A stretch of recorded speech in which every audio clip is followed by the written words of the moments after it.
malam sahabat keluarga. Selamat hari Kamis kembali, Kamis manis, berjumpa dengan Family First Indonesia. Malam hari ini bareng dengan Alen, kita bakalan ngobrol-ngobrol as always di Bicara, bincang ceria, relevan, dan asyik.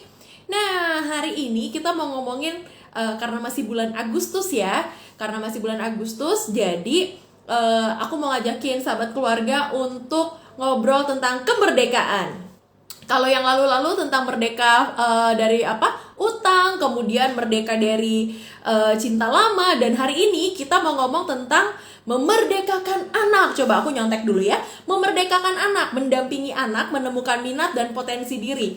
Nah, aku nggak tahu ya sama sahabat keluarga, tapi ada nggak sih di antara kita tuh yang pernah ngerasa punya keinginan masa kecil, punya hobi ataupun kayak hal lah yang membuat kita merasa senang, minat kita gitu ya. Ada yang hobinya ngelukis atau apa gitu ya.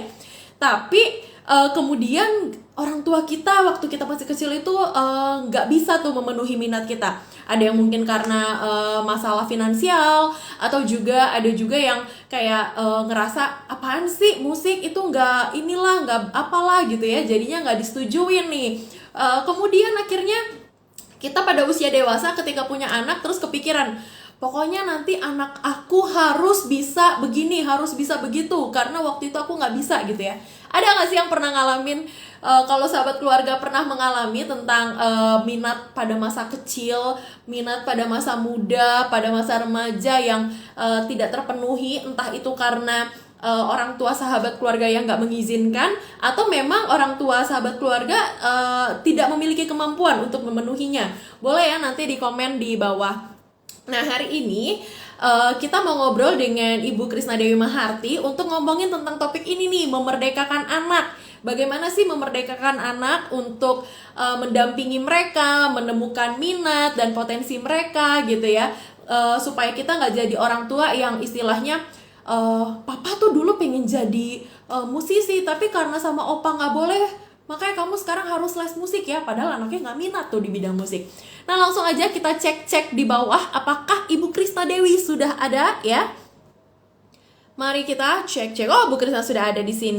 Bareng kami berdua di sini ngomongin tentang memerdekakan anak, menemukan minat dan potensi diri. Nanti juga boleh request untuk tampil bareng di layar bersama dengan kami berdua. Malam Bu Krisna. Ellen. Cantik banget ya, warna baju sama lipstick ini nih, sewarna aja ya. Memberikan keceriaan. Merdeka katanya. Kenapa? Katanya merdeka. Merdeka yang merah, merah lah. Merdeka.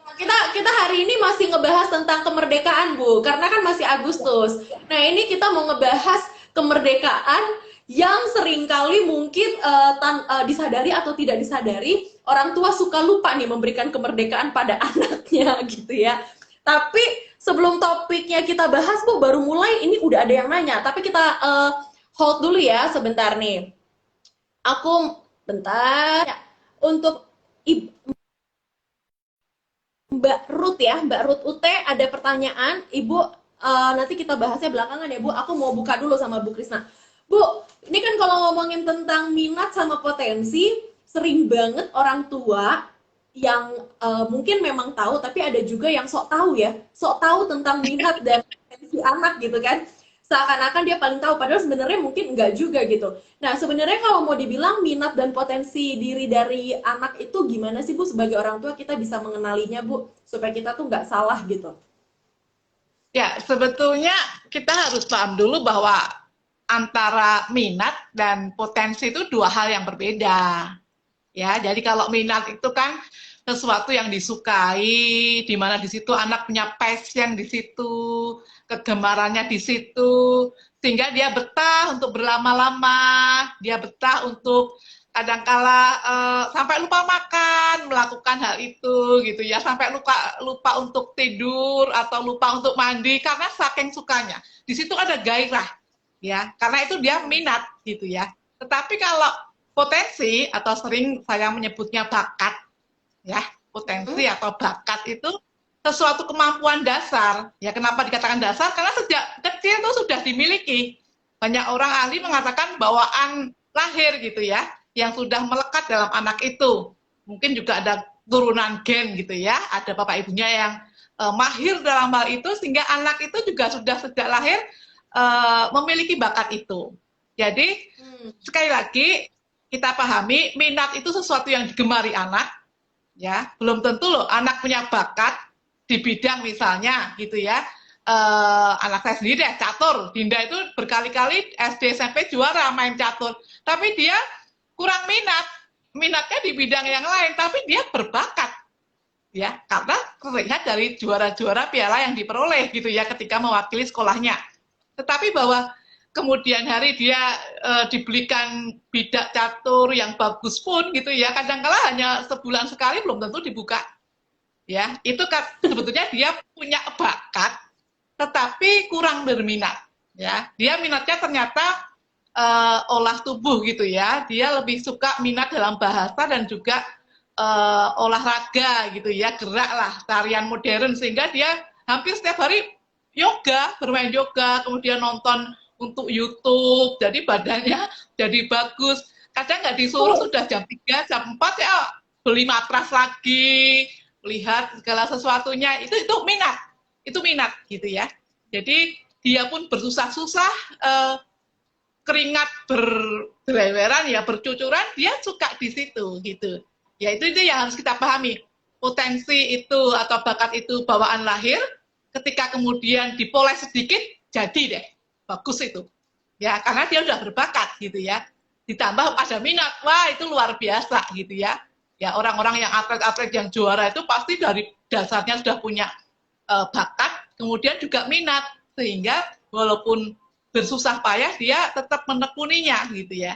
Tetapi kalau potensi, kalau minat gitu ya, kadangkala dia tidak punya bakat di situ pun dia senang ya. Misalnya di hal yang musik atau hal yang lainnya yang tentang otomotif misalnya gitu ya, dia senang banget padahal dia nggak ngerti banyak hal di situ, tapi dia berminat. Nah ini yang kita mesti harus pahami di situ, Ellen. Nah, kalau ngomong kayak gitu kan Bu, tapi orang suka masih salah kaprah Bu ya, bahwa kayaknya orang melihatnya minat, oh anak saya hobinya ini nih main musik gitu ya, tapi sebenarnya nggak bakat gitu, tapi karena disangkanya itu adalah bakat atau potensi di dalam dunia musik, kemudian dipaksain, disuruh les lah, apalah, inilah, itulah, akhirnya bete malah sama musik. Nah, kalau yang kayak gini gimana Bu? Ketika orang tua itu keliru memahami apakah ini minat atau memang bakat.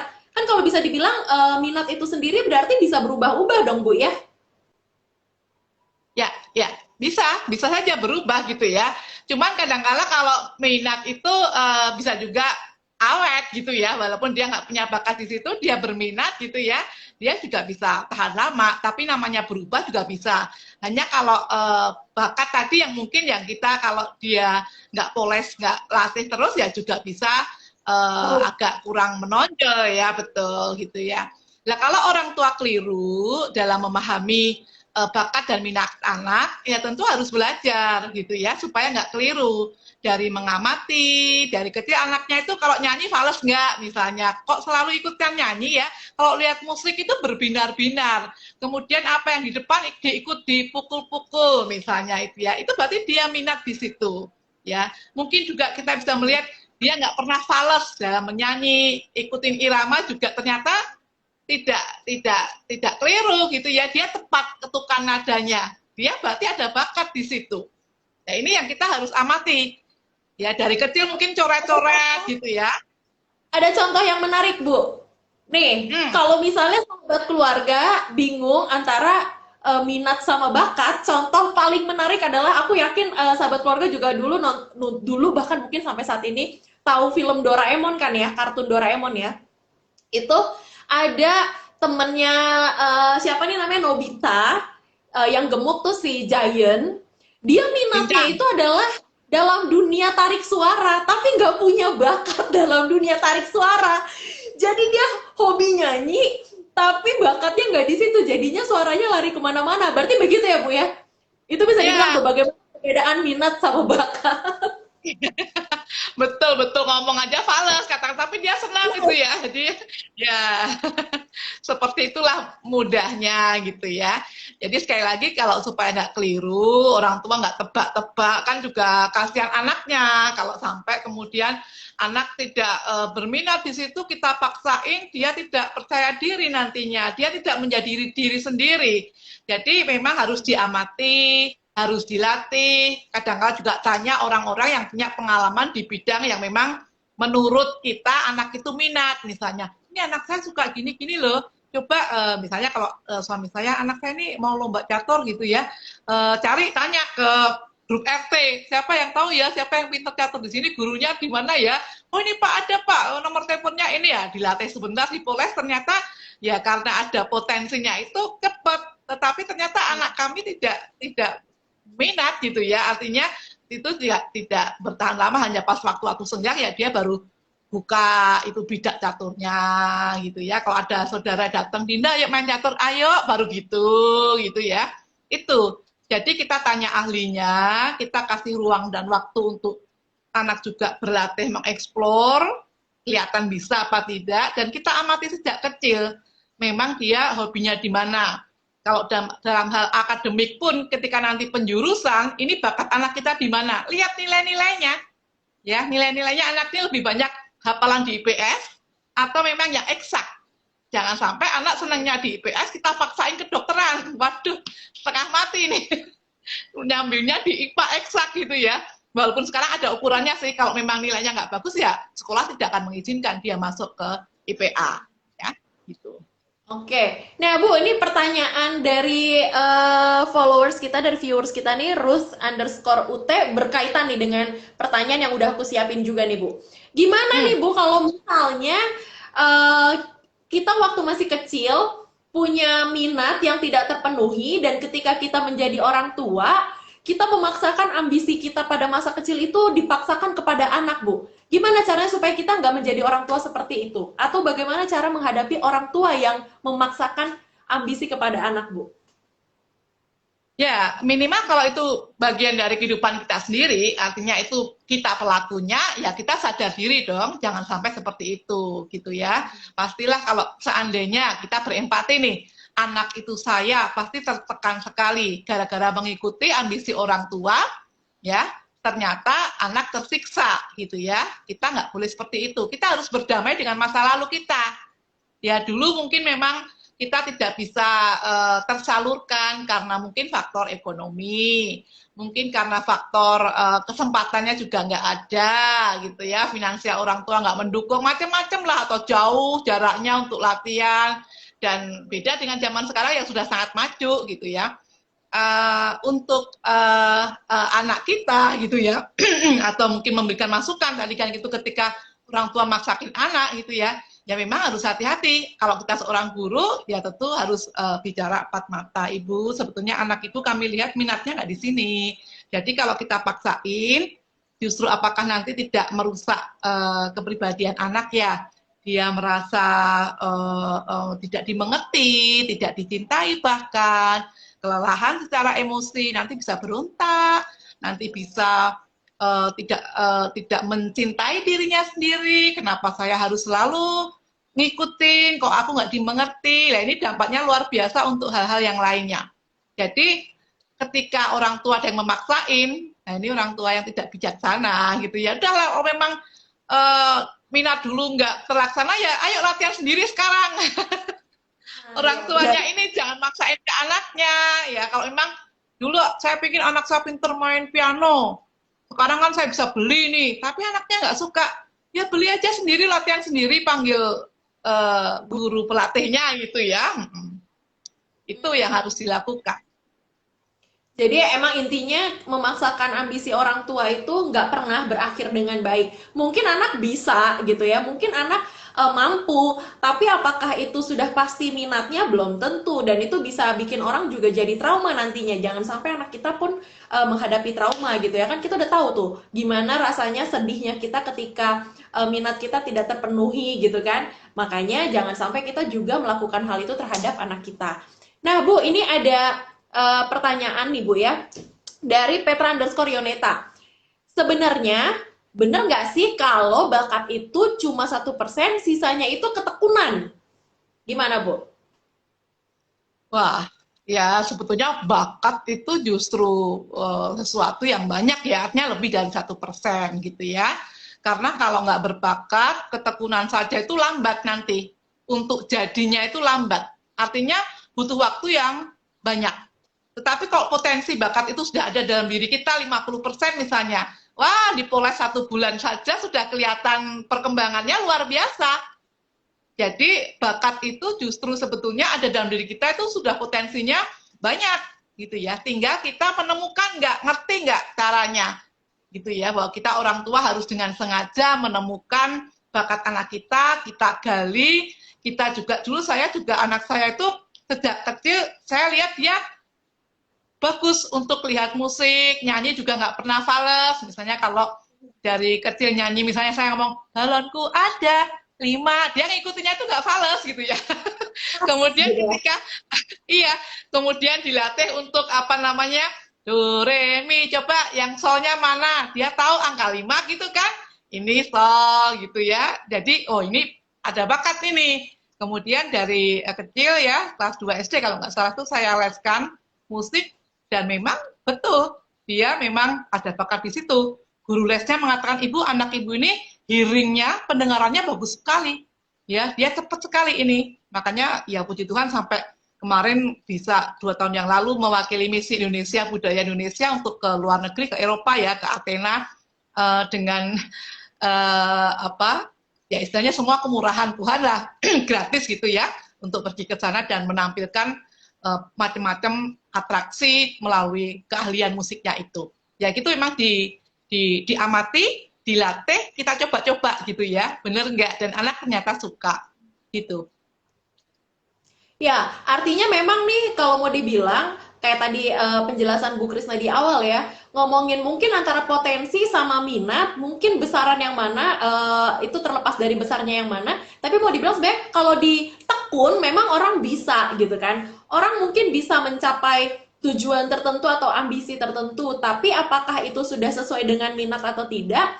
Nah, itu yang menjadi pertanyaannya. Jangan-jangan si anak sendiri melakukannya keberhasilannya itu hanya karena untuk pembuktian terhadap orang tuanya. Nah ini bahayanya nanti di masa depan nih, abis itu dia bisa jadi kayak quotes and quotes balas dendam gitu kan, balas dendam dalam arti kan saya udah ngelakuin segala sesuatu buat mama, saya sudah buktikan saya berhasil. Nah nanti nih yang bahayanya nih seperti itu.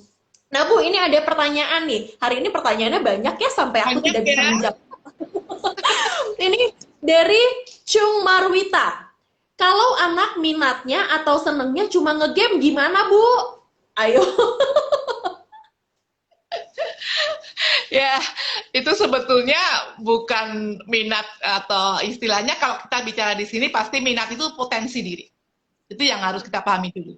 Potensi diri untuk dia kembangkan, dia latih, dia apa namanya bisa continue terus-menerus pertunjukkan gitu ya. Dia menggunakan waktu-waktu yang ada di sela-sela kesibukannya. Artinya di sini sekali lagi minatnya itu sesuai dengan bakat gitu ya atau kemampuan dasar dia. Itu yang terpenting sehingga kalau dipoles sedikit jadilah itu ya.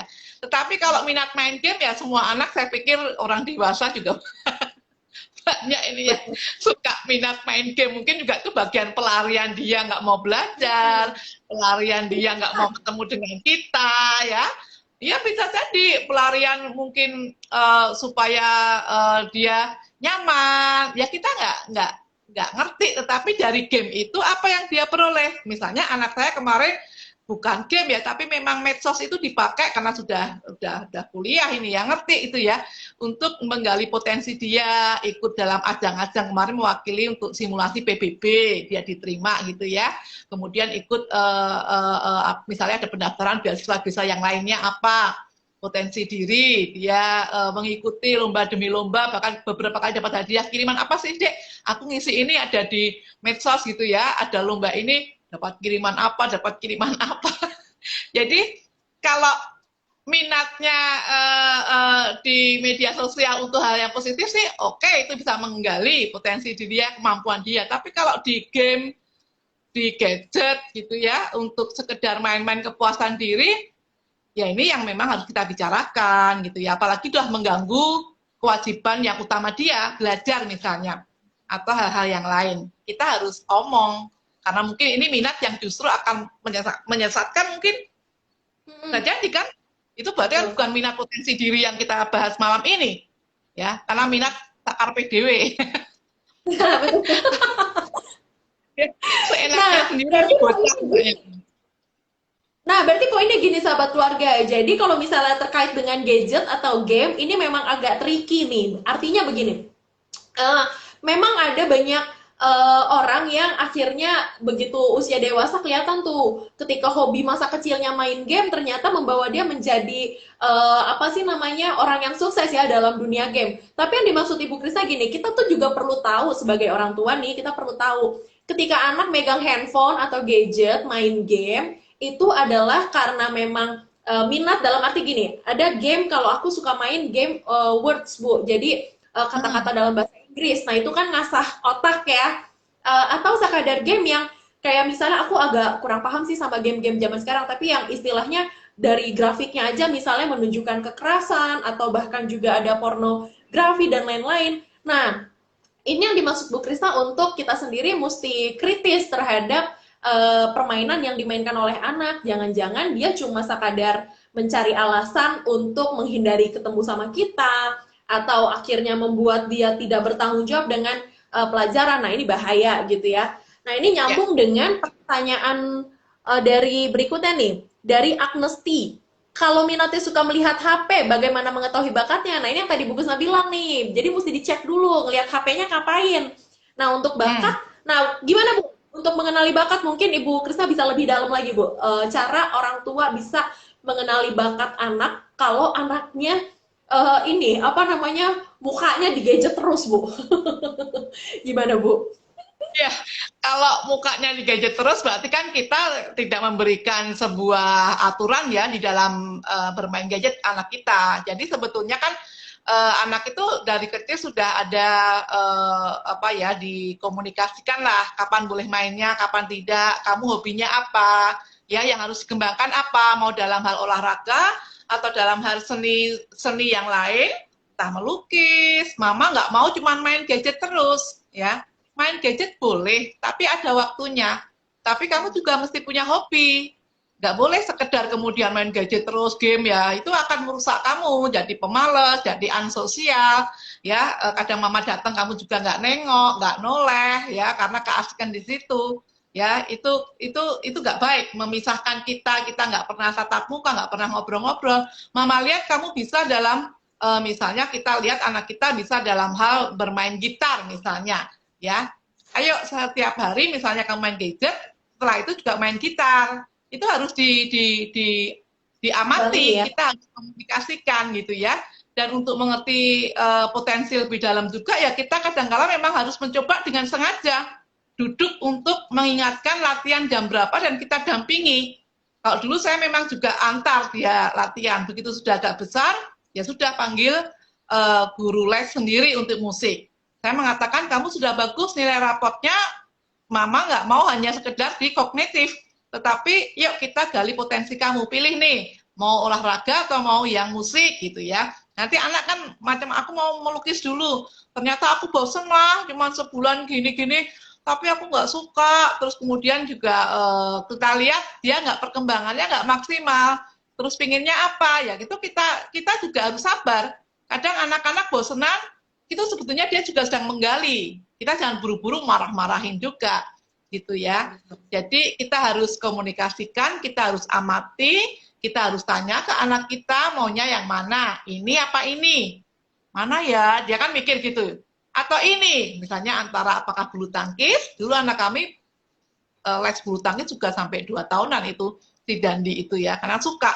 Kalau pulang sekolah pun dia masih main dengan gurunya, misalnya pulang sekolah setengah 4 dia sampai rumah bisa jam 5 karena saya tahu ya kamu latihan itu betul iya di lantai atas sana di aula diajak Pak Guru misalnya gitu ya untuk bermain bulu tangkis karena dia minat jadi capek sekolah pun pulang sampai sore pun ya nggak apa-apa karena dia memang minat di bidang bulu tangkis gitu ya kemarin Olimpiade juga wah tongkrongin terus karena dia minat gitu ya jadi memang untuk menggali, menemukan ya harus dibicarakan ke anak, ya dikasih alternatif, mau yang mana, tidak boleh tidak memilih.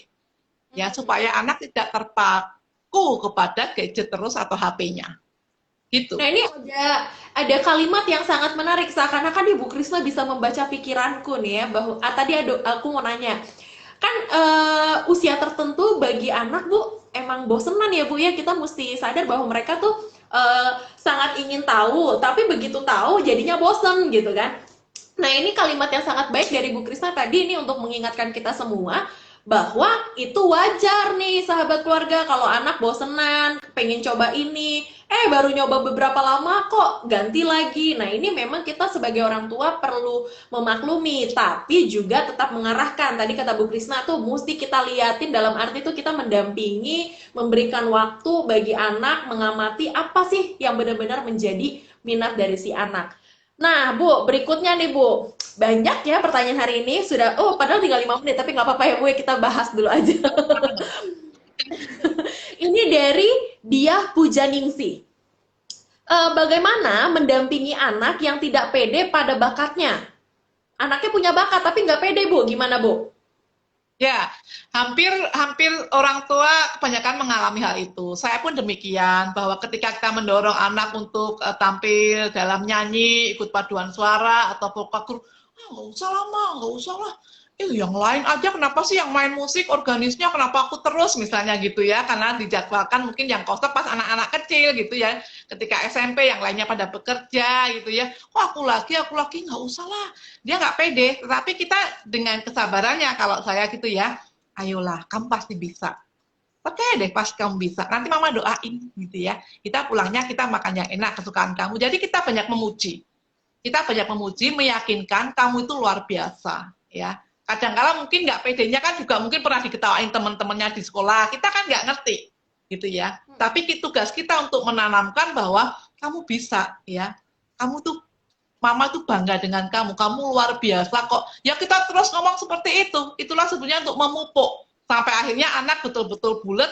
Oh ternyata mama dari dulu ngomongnya aku nih luar biasa, aku ini yang potensi pasti bisa gitu ya. Itu yang kemudian kita peluk, kemudian kita doain juga bahwa kadang-kala nggak percaya diri, tetapi kami yakin Tuhan akan memberikan kemampuan lebih, semangat yang luar biasa. Itu juga penting untuk kita kemudian kasihi, kita terima. Karena anak yang nggak percaya diri itu sebetulnya kan tahu dia bisa, sebetulnya bisa. Dan kita pun tahu kita bisa, tapi hanya butuh dorongan. Nah ini yang kemudian harus kita peluk, kita sabar. Ayolah nggak apa, nanti mama dampingi. Nanti mama tepuk tangan deh gitu ya. Nggak usah lah mama gitu-gitu, saya gitu ya. Ya udah nggak apa, tapi kamu mau ya. Nah, itu yang kita dengan sabar mendampingi supaya anak-anak ini akhirnya percaya diri, sekali tampil, ternyata memang bisa bagus. Dan kemudian kita ucapkan terima kasih. Terima kasih tadi kamu sudah melakukan tugas kamu, bermain dengan baik. Dan besok lagi 2 kali tampil, 3 kali, itu udah lepas tugas kita. Dia pasti sudah merasakan kenikmatannya di depan umum ketika tadinya nggak percaya diri, dan selalu kita beri pujian dan apresiasi, ucapan terima kasih.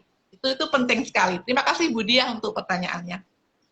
Nah, ini juga baik nih ya untuk kita ingat bersama nih. Tadi Bu Krisna bilang bahwa memang kalau anak nggak pede pada suatu masa memang sangat mungkin terjadi gitu. Tapi yang Bu Krisna tadi ingatkan, kita sebagai orang tua itu perlu mendorong dalam arti kita memberikan kata-kata afirmasi gitu ya, mendukung, terus juga memberikan apa ini namanya, motivasi yang positif. Nah, seringkali orang tua itu, aku ingat banget ya ampun, beberapa kali nih, ini masa kecil ya, orang tua zaman dulu kan suka ngomongnya galak-galak katanya biar motivasi, padahal mungkin nggak juga gitu ya. Nah, kesalahan banyak orang tua adalah menggunakan kata-kata yang justru mengecilkan atau menganggap remeh si anak. Contohnya gini, malah bilang, alah kamu gitu aja nggak bisa, padahal si A itu udah berani loh, si A udah begini loh. Jangan pernah ngebandingin anak dengan anak yang lain gitu ya. Tapi menurut Bu Krisna tadi malah harus kita dengan kata-kata yang positif. Bahkan yang sering dilupakan adalah berdoa bersama dengan anak, mendoakan anak gitu ya. Aku ingat tuh waktu itu, kalau misalnya dipaksa, waktu itu aku main biola masih SD nih Bu Krisna. Terus belum Ya, pede, tapi dipaksa main di gereja pas lagi hari Natal, akhirnya fales dan itu mempermalukan diri aku sendiri kan. Nah, itu kan bad mood langsung ya. Tapi kemudian orang tua aku orang Batak biasa ya setiap minggu itu pasti ada acara arisan. Nah, suatu ketika arisan lah di rumah kami kan di keluarganya papa mama. Terus aku diajak apa istilahnya disuruh main biola di depan keluarga besar aku tuh ya satu marga dari keluarga mama. Terus ternyata pas lagi main biola, kemudian mereka nyawer kasih duit. Nah, terus aku melihat, wah bahagia banget nih dikasih duit. Akhirnya mulai saat itulah aku berani main biola di depan orang banyak. karena kepeng ya, karena duit. Tapi ini mau dibilang bahwa ketika kita maksa anak kita nggak pede, belum siap secara mental, meskipun kita tahu bahkan dia juga tahu bahwa dia mampu, itu berakhir dengan sangat buruk. Bahkan mungkin nanti kita malah bisa menghancurkan rasa apa kepercayaan diri dia. Jadi kita mesti pelan-pelan. Tadi Bu Gisa bilang sabar untuk Ya, ngingetin anak sampai mereka siap untuk tampil gitu ya.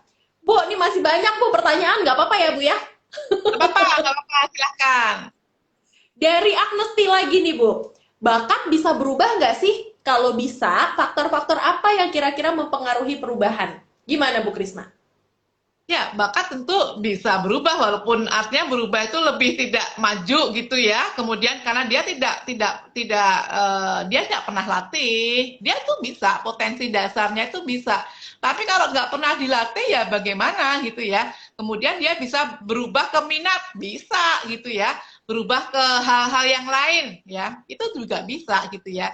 Tetapi bahwa bakat itu kalau sudah punya bakat sebetulnya sampai kapanpun itu dia bisa lakukan. Orang berbakat nyanyi gitu ya, sampai puluhan tahun nggak bakalan fales kok gitu ya. Tapi bahwa kalau dia nggak dipoles, kemudian dia lebih menekuni masak kan juga bisa. Dia lebih anak saya tuh, saya kemarin masak masak apa namanya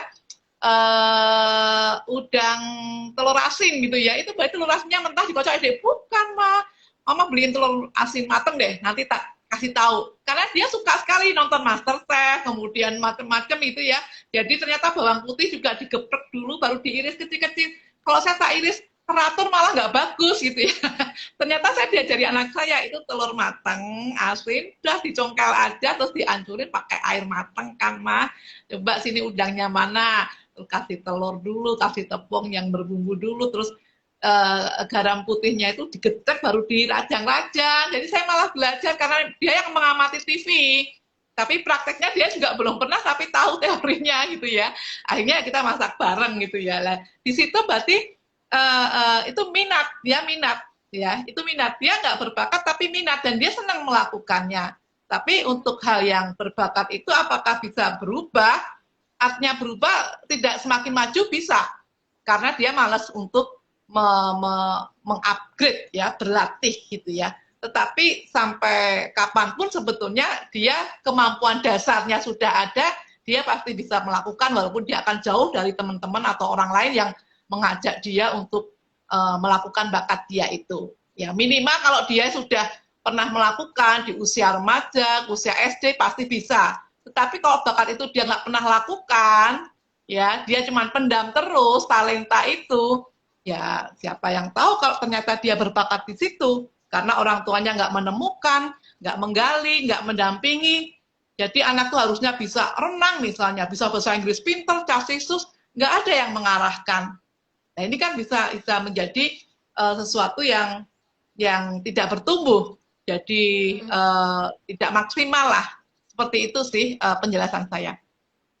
Ya, jadi bisa berubah, nggak berkembang, bahkan mungkin mundur kalau tidak terus diasah. Tapi juga Ya, kadang-kadang nih kalau lagi masa pandemi, ketika orang pada WFH, kemudian pada menemukan bakat-bakatnya yang terpendam yang selama ini tidak diketahui. Nah, ini juga betul. bisa nih, Bu ya. Jadi bakat bisa jadi bukan cuma satu hal, bisa jadi banyak hal, tapi yang kita tahu baru satu dua hal gitu ya. Jadi sangat mungkin berubah. Nah, ini ada pertanyaan game education boleh kan ya? Boleh tadi, tapi dengan dampingan ya, bahwa bukan untuk mengalihkan bahkan sampai bikin anak-anak jadi tidak melakukan tanggung jawabnya bukan seperti itu. Nah, dari Ruth underscore UT, Bu Krista cara menemukan minat bakat selain observasi. Gimana Bu? Selain observasi gimana? Ada nggak cara kita menemukan minat bakat anak? Ya memang selain observasi ya kita tanya ya kita coba latih bawa ke ahlinya. Kita bawa ahlinya Hmm. coba-coba latihan di sini kan banyak nih ya latihan-latihan musik gitu ya. Dan kemudian kita tahu juga orang-orang yang pakar dalam hal memang sepertinya anak saya bisa apa enggak coba deh kamu coba-coba ini bisa enggak ini om mumpung datang om ini pinter loh bulu tangkis misalnya itu ada raket dua nganggur coba bisa enggak om coba dilatih bisa kok ini anak ini jadi memang nggak usah observasi, kita tanya ke orang-orang yang ahlinya, mungkin kita juga bisa menemukan, ya. Hmm. Itu yang harus Berarti dipahami. berarti ini kayak ini sekarang tuh banyak banget tes minat bakat gitu ya Bu ya. Nah, ini bisa juga tuh ya tadi kalau kata Bu Krista Oh, apa temukan dengan ahlinya gitu. Nanti ada tes-tesnya yang nanti sahabat keluarga bisa juga cari ya di googling nanti ketemu deh tuh. Nah, Bu, sebelum kita tutup Bu, satu pertanyaan dari aku deh, Bu. Kalau misalnya kita sebagai orang tua yang belum mampu memenuhi minatnya anak, apalagi misalnya nih lagi ngomongin pandemi kan banyak yang masalah finansial nih Bu. Tapi kita hmm. tahu anak itu punya minat tertentu yang mungkin dia bahkan bahkan itu mungkin bakat gitu ya, tapi karena kondisi tidak mampu memenuhi apa namanya kesempatan bagi anak untuk mengasahnya gimana Bu? Ya, sekarang zamannya udah maju sekali ya. Jadi kalau kita memang sarana media sosial googling itu juga bisa kita pakai untuk belajar secara online. Kan gratis gitu ya, karena finansial kita ter apa ya bukan terpuruk ya, artinya terbatas gitu ya. Sehingga kita nggak bisa secara profesional untuk berlatih. Ya, mari kita mencoba googling sendiri, belajar sendiri, otodidak gitu ya lihat, baca, coba. Tapi minimal kalau memang untuk belajar yang misalnya namanya musik ya, itu memang nanti suatu saat ketika memang sudah belajar secara mandiri online ya memang harus beli alatnya. Karena kalau tidak sulit gitu ya. Nggak bisa Saya ketika berlatih ya.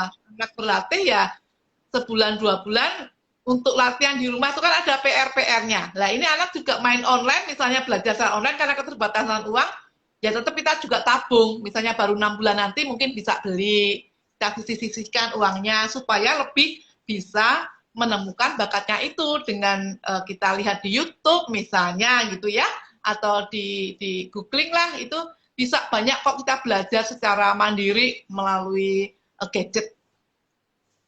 Kalau komunikasinya ke anak, Bu, untuk kasih pengertian tentang kita belum mampu untuk memenuhi minat mereka gimana, Bu?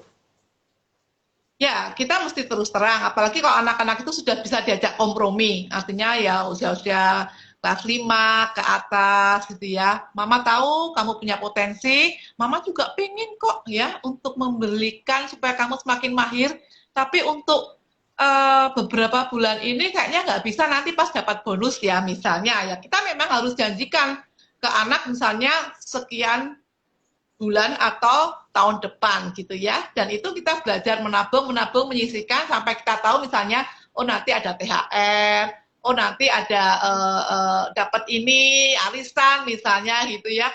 Pembantu saya aja kemarin dapat arisan bisa membelikan sepeda anaknya 3 juta gitu ya. Karena saya ikut arisan Bu, daripada nggak nyantel katanya. Saya belikan nih anak-anak biar juga lebih sehat, beli sepeda. Jadi memang kita harus sisihkan bicara ke anak ya, mama pingin, jadi supaya anak juga mengerti dia nggak cuma keinginan sendiri, mama pingin, papa pingin memberikan kamu, tapi sekarang untuk saat ini belajar terus dulu ya, nanti mudah-mudahan 6 bulan lagi bisa, mudah-mudahan nanti akhir tahun bisa, gitu ya, kamu jangan patah semangat. Kalau anak kecil ya tentu kita juga lebih banyak merayunya ya, pasti nanti mama belikan gitu ya, tapi tunjukkan dulu gitu ya, atau kadang-kala mungkin apa namanya kalau misalnya kita punya saudara itu ya yang gitarnya ada nggak yang nggak kepake ya anak saya kok seneng nih masih kecil kelas 2 SD atau mungkin musik-musik yang lainnya harmonika atau apa ada yang nganggur nggak ya kita kalau saudara bersaudara kan juga enak ngomong gitu ya Betul. bukan pinjam minta uang tetapi bahwa ada raket nganggur nggak ya, gitu-gitu kan sudah kayak kakak beradik itu biasa, gitu itu juga kita bisa membantu untuk menolong anak-anak kita yang punya minat di situ dan bakat di situ. Berarti yang pertama terbuka dengan anak tentang kondisi supaya anak juga paham nih bahwa bukan yang nggak mau tapi belum mampu. Kemudian yang kedua juga mungkin bisa tunjukin ke anak bahwa kita sama-sama nabung yuk. Mungkin nanti punya celengan bareng berdua gitu atau bertiga dengan pasangan kita dan anak kita supaya dia bisa melihat progresnya sudah seberapa sih banyak duitnya untuk beli gitarnya atau sepeda atau apa. Dan terakhir juga nggak usah malu untuk meminta pertolongan orang lain dalam arti bukan ngutang loh ya, tapi kayak Ya, misalnya oh minatnya sepeda nih, ada nggak sih sepeda lebih. pakai gitu kan yang nggak dipakai ya boleh dipinjemin dulu atau dikasih buat anak kita. Jadi apa namanya ya, kita pasti sebagai orang tua berusaha yang terbaik lah pasti buat anak. Bu, thank you banget. Tapi sebelum ini tutup dong Bu dengan statement dari Bu Krisna untuk topik kita hari ini, memerdekakan anak dengan minat dan bakatnya mereka. Gimana Bu? Ya, baik. Pastinya kita harus paham bahwa setiap anak itu punya potensi yang luar biasa. Saya sering mengatakan kekayaan tanda kutip dari Tuhan. Nah, tugas kita adalah menemukan dan menggali potensi itu, mengembangkan supaya anak kita semakin percaya diri, bertumbuh dengan keyakinan diri optimis, karena dia bukan tidak bisa apa-apa, tapi dia itu punya potensi banyak dan dia bisa mengembangkannya, gitu ya. Dan kemudian yang terpenting adalah kita juga paham anak kita itu bukan kita. Jadi ketika harus memilih bakat dan potensinya, yuk kita beri kebebasan. Mungkin minat kita musik, tapi anaknya mau olahraga, anaknya mau sekedar mengembangkan bahasa, anaknya memang maunya melukis, tapi kita nggak bisa sama sekali melukis, gitu ya. Jangan kita juga paksakan keinginan kita. Ya, memerdekakan anak artinya kita memberi ruang, memberi kesempatan buat anak untuk menjadi dirinya sendiri dengan pilihan potensi atau bakat dan minat yang dia inginkan. Begitu, Ellen. Wow, terima kasih banyak Bu Krisna. Kalimat penutupnya nih ya, sahabat keluarga mesti diingat bahwa anak kita bukan kita. Minat ataupun bakat mereka sangat mungkin berbeda dengan kita. Minat mereka dengan anak kita yang lain atau dengan anak saudara kita pun sangat mungkin untuk berbeda. Karena kalau dari obrolan-obrolan sesi-sesi sebelumnya, Bu Krisna juga berulang kali bilang bahwa anak kita itu unik. Mereka sangat unik, bahkan orang yang kembar pun bisa sangat berbeda pada beberapa hal gitu ya. Jadi mari kita sebagai orang tua mendampingi bahkan juga menghargai keunikan anak dengan minat bahkan juga potensi yang mereka miliki. Nah, terima kasih banyak Bu Krisna untuk topik hari ini yang sudah memperkaya aku juga sahabat keluarga, bagaimana kita bisa memerdekakan anak kita, mendampingi mereka menemukan minat dan potensi atau bakat diri mereka sendiri. Jangan lupa sahabat keluarga, kita akan ngobrol lagi Kamis depan ngomongnya tentang merdeka menjadi diri sendiri ya. Nanti bareng dengan aku dan Pak Endi. Dan jangan lupa juga September setiap Kamis tetap ada Bu Krisna juga atau juga ada narasumber lainnya untuk ngobrol di Bicara, bincang ceria, relevan, dan asik. Sekali lagi terima kasih Bu Krisna juga sahabat keluarga, dan sampai ketemu lagi di Bicara berikutnya. Dadah! Dadah.